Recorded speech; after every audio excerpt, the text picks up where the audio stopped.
Welcome to Coach's Corner Show, the Goode and Faithful Servant episode every Monday night. That's right, my teammate and I'm your host, Paul Tripoli. My teammate, Kerry Goode in Alabama, he has written a book, Goode and Faithful Servant. So we deep dive into this book every week, and we take a chapter. His book is broken up into 196 days, I believe. And most of you know, Kerry has Lou Gehrig's disease, ALS. And thank God for AI technology as we can do this show.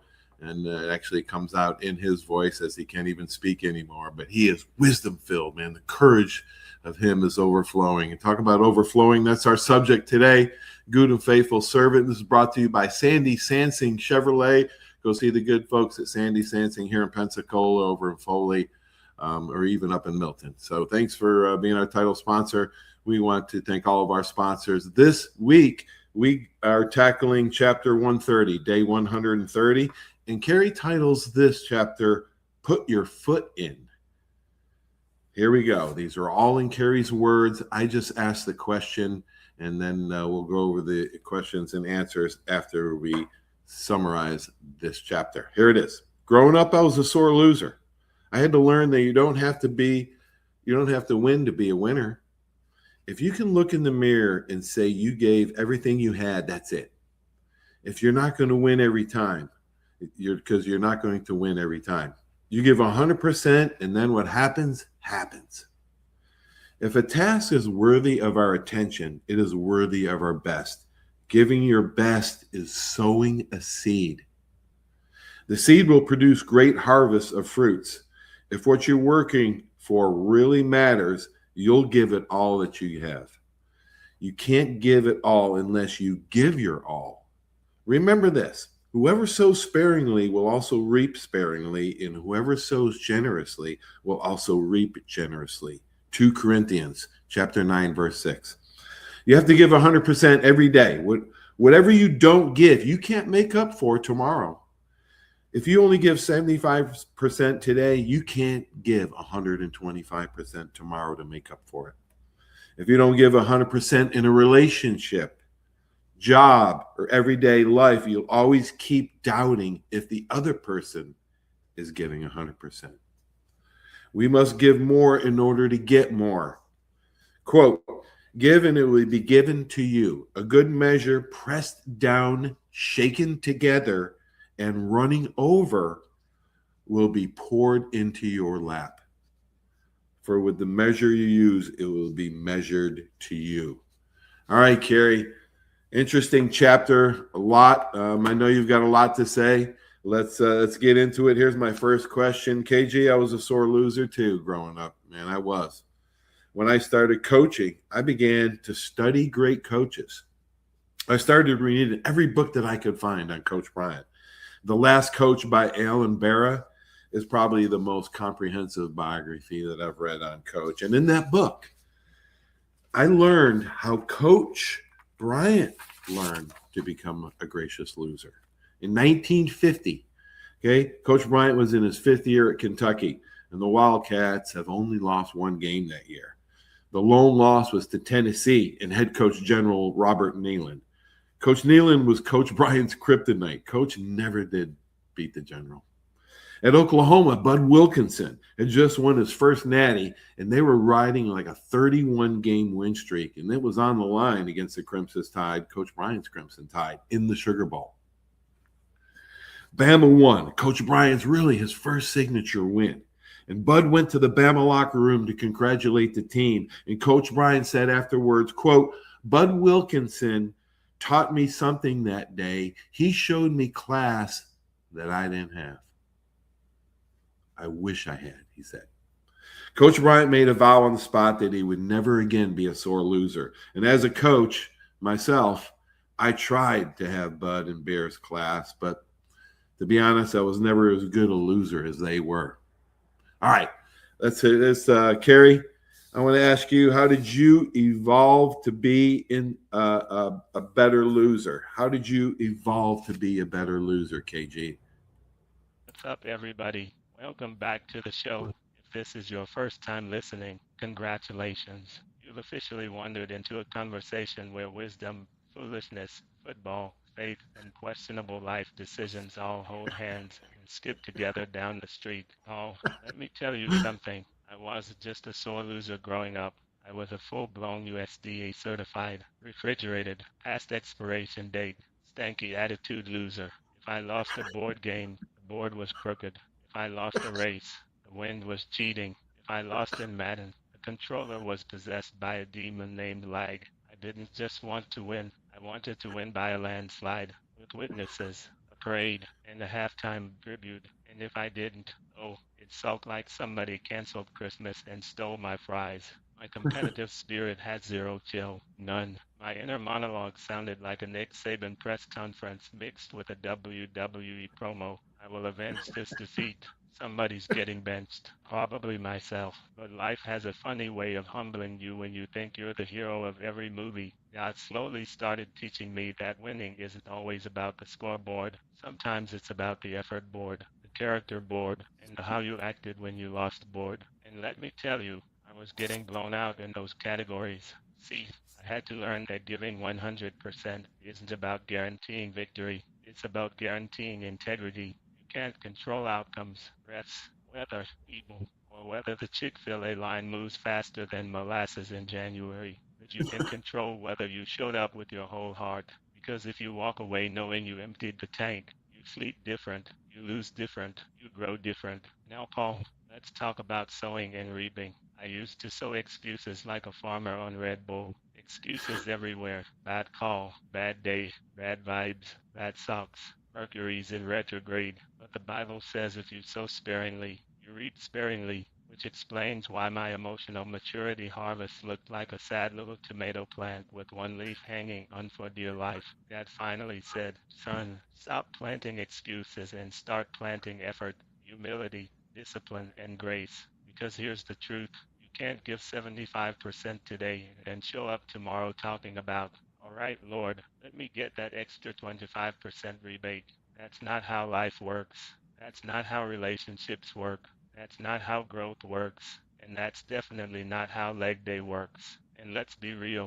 When you have given life, you have trust everybody else. If I'm only giving 80% in a relationship, I start side-eyeing Tanja like, you sure you gave 100 today? Meanwhile, I'm out here operating on battery save mode. The breakthrough for me came when I realized giving my best is worship. Effort is faith in motion. Showing up fully is planting seeds I may never personally eat, but somebody will. So I stopped measuring success by trophies and started measuring it by obedience, consistency, character, and peace. Now do not get me wrong. I still hate losing. I'm saved, not sedated. But now when I lose, I do not lose my joy, my testimony, my manners, or my witness. I shake hands. I mean it. I learned something, and I move on like a grown man instead of a toddler. Miss nap time. Coach Bryant learned class from Bud Wilkinson. I learned mine from life, from faith, from getting humbled, and from realizing God wasn't building a champion. He was building a man. And Paul, I may not always win, but these days, I lose a whole lot better than I used to. Oh my gosh, Kerry covered so much in that. I hope you got all that. Might have to replay it like I do. Holy mackerel. God taught me winning isn't always about the scoreboard. Sometimes it's about the effort board, the character board, how we acted when we lost board. His emotional maturity harvested looked like a sad little tomato plant. That's what he reaped for sowing excuses. Stop planning excuses and start planning effort, humility, and grace, Kerry says. The good Lord says. Kerry says it in a different way as he weaves faith, family, and football. Kerry says, now when I lose, I don't lose my testimony, manners, or witness. Those are powerful words. That's awesome. All right, KJ, we're going to go on to question 2 now. And Kerry's brilliant in this one, so you got to stay tuned and listen to this and share this to all your friends. All right, here, Kerry. Today's other theme is we must give more to get more. I always struggled with this. And after my divorce, I put myself in a dark place, close to depression. I dove into the Bible and I found hope. I learned in order to get, you must give. And I didn't quite understand that. I started volunteering my time and talents. That's when I started coaching and giving it everything that I have. I got so much more in return. Please expound on this theme in the words, a good measure, pressed down, shaken together, run over, will be poured into your lap. Luke 6:38. Explain that a little more, KG. Oh, first of all, I'm proud of you for saying that out loud because a lot of folks act like dark seasons never happened to them. They try to airbrush a struggle like it was a bad yearbook photo. But the truth is, some of our greatest growth comes when life backs us into a corner and says, all right, big shot. Now what you gonna do? And I love what you said. You didn't crawl into a hole. You crawled into the word. That'll change a man every time. Now let's talk about this idea that we must give more to get more. Because most of us secretly want God to operate like Amazon Prime. Lord, I placed my order 5 minutes ago. Where's my blessing? I paid for 2 days shipping. We want overflow without obedience. We want harvest without planting. We want muscle without sweating. We want abs without salads. And that ain't how the kingdom works. Luke says a good measure, pressed down, shaken together, and running over will be poured into your lap. Now, Paul, that verse sounds spiritual, but it's really talking about how you pack groceries in the trunk. You don't just toss one bag in there and close the hatch. You press it down. You shake it a little. You rearrange the eggs so they don't crack. You make room for more. God says when you give with that same intentional effort, He packs the blessing tight. He does do flimsy blessings. He does Costco-sized grace. But here's the part we miss. Before anything can run over, something has to be poured out first. If your cup is still sealed, nothing new gets in. Some of us are praying for overflow while holding on to everything like a spiritual hoarder. Lord, bless me, but don't touch my time, my comfort, my schedule, my pride, or my couch. Oh, you gave your time, you gave your talent, you gave your heart. And look what happened. Purpose showed up, coaching showed up, joy showed up, life showed up again. That's how God works. When you pour yourself into something bigger than yourself, He refills you with something better than you expected. And let me tell you, giving doesn't just change what you receive, it changes who you become. When you start giving consistently, you walk different, you love different, you trust different. You stop counting what you're losing and start noticing what you're gaining. I've learned that when I give my best effort, my best attitude, my best faith, and sometimes my best patience on days when I ain't got none left, God somehow multiplies it. I give Him my little Lunchable and He turns it into a whole buffet. So yes, Paul, you're right. We must give more to get more. Not because God is broke, but because giving stretches our capacity to receive. It teaches our heart how to carry blessing without dropping it. And let me be clear, this ain't just about money. This is about giving forgiveness when you'd rather give a side eye, giving effort when you're tired, giving kindness when somebody deserves a strong talking to, giving hope when the situation looks foolish. Because when you live poured out, God keeps you filled up. And that, my brother, is how overflow really works. Wow, what a great analogies he used. Scripture, that's how it overflows. He explained all of it. Yeah, it's amazing. Kerry's amazing. I want to thank Sharon Hall for helping me today with the show. Thank you so much. Appreciate it. Your wisdom is greatly appreciated. I want to talk a little bit about this second question. All right. Kerry says we want harvest without planting. We want overflow without obedience. We want muscle without sweating. And that ain't how the kingdom works. That's not how anything works in life. Kerry says when you pour out yourself, He gives you something better than you expected. That's true. It's not just talk. That's actually what happens. It's hard to imagine that giving and you get so much more, but that's actually how God works. It doesn't just change what you receive, it changes who you've become. That's the whole transformation. It's not a transactional action. It's transformational. Giving stretches our capacity to receive. And that's the moral of the story. That's the bottom line. Giving stretches our capacity to receive. So take note. Kerry always summarizes the show as we did dive into chapter And let's hear Kerry's summary, because this is really something you don't want to miss. Hang on. Oh, if I had to sum this whole conversation up in plain language, it comes down to two simple truths. Number one, losing does not define you. How you respond to losing does. I had to grow from being a world-class sore loser who blamed the wind, the controller, the moon cycle, and possibly neighboring counties for my losses, into someone who learned that effort, integrity, and character matter more than the scoreboard. When you give your full effort, you can walk away with peace even if you didn't walk away with the trophy. Giving your best is worship. It's planting seeds that grow maturity, humility, and confidence. Number two, you do not get more by holding back. You get more by pouring out. When you give your time, your heart, your gifts, your patience, and your faith, that presses it down, shakes it together, and multiplies it back into your life. Overflow does not come from hoarding. It comes from obedience. When you live poured out, God keeps you filled up.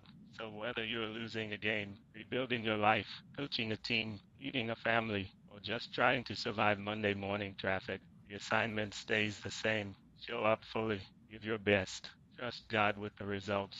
Oh, this has been good today. We covered losing, giving, sowing, reaping, maturity, faith, and somehow still avoided talking about your jump shot, which is a miracle in itself. To everybody listening, if you take nothing else from today, remember this. Don't be a half-effort Christian walking around expecting full-sized blessings. You can't microwave obedience and expect a slow-cooked miracle. Faith is not a drive-through window. You don't pull up like, yeah, let me get two blessings. Extra favor, no trials, and a large breakthrough with light suffering. God will look at you like, sir, please pull forward and park.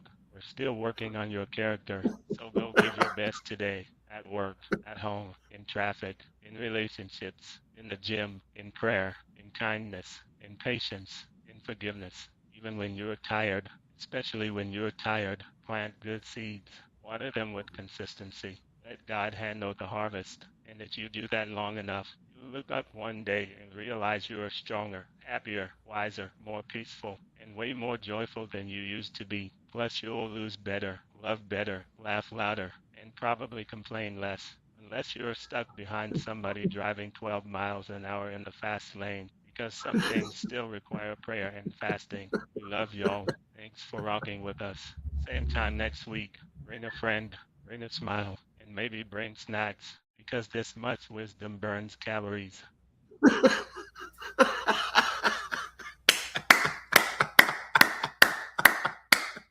Unbelievable, Kerry. Man, you scored another touchdown. I said hit home run, but I'm sure you're a better football player than a baseball player. And thanks for remembering that I had a jump shot, man. Unbelievable. Wow. Share this with all your friends, man. If you like the podcast, share it and go to my YouTube channel and subscribe. It's free. But, man, you got to watch this show. All of Kerry's shows. Most of them are I should say most of them. Yeah, most of them are archived on my Facebook page and YouTube channel. So go back and check them all out. But this may be Kerry's best of all. He just seems to be like wine, better and better with age. Thanks for watching, everybody. Hope you grabbed a little something out of it. Stay tuned for these great messages. Without them, this just wouldn't be possible. God bless everybody. So long. When it comes to buying your next car, truck, or SUV, you need a team that puts you first. Here at the Sandy Sansing dealerships, we're proud to serve Pensacola and the Gulf Coast with the best selection, trusted service, and deals that work for your family. Just like great coaches build great teams, Sandy Sansing builds lasting relationships with every customer who walks through our doors. Because when it comes to finding your next vehicle, there's only one name to remember. Sandy Sansing can. For over 30 years, you have seen the orange Beck signs all over the Gulf Coast listing a property for sale or lease. Beck Partners is your trusted advisor in commercial real estate, property management, commercial and personal insurance. Senior Vice President David Valletto has been with Beck Partners since 1989. Take advantage of his wealth of knowledge by calling him today at 982-7352. 982-7352. Extensive experience in all aspects of leasing, sales, management, and site selection will make sure your expectations are exceeded. My name is Steve Reynolds. I'm the manager and owner of Cordova Lanes, and we help keep your mind out of the gutter. Cordova Lanes is part of the community of Pensacola. Being here for 43 years, we've entertained more people than any other bowling center in the city. We sell fun for a living. Cordova Lanes is located at 2111 Airport Boulevard in Pensacola, behind Cordova Mall. Come on out and see us at Cordova Lanes Bowling Center. Thank you. Arbitrium Consulting for all your fencing, landscaping, pressure washing, tree trimming needs. Call 850-483-0350 for your free estimates. Serving Pensacola, Gulf Breeze, Navarre, Fort Walton, Destin, Perdido, Gulf Shores, Foley, and the entire Gulf Coast. Arbitrium Consulting is owner-operated, fully licensed and insured. Call today, 850-483-0350, the official landscaper of Coach's Corner. Did you know there's a place where you can get good neighbor service and surprisingly great rates on your home and auto insurance? Yep, and that place is, ta-da, State Farm. Here's the deal. State Farm agent Will Rentschler is your go-to agent in Pensacola, Florida for the service you deserve at the price that you want. So stop shopping around. State Farm agent Will Rentschler has you covered. Call 850-433-4678 for your surprisingly great rates today. Like a good neighbor, State Farm is there. Legal disclaimer, individual premiums will vary by customer. All applicants subject to State Farm underwriting requirements.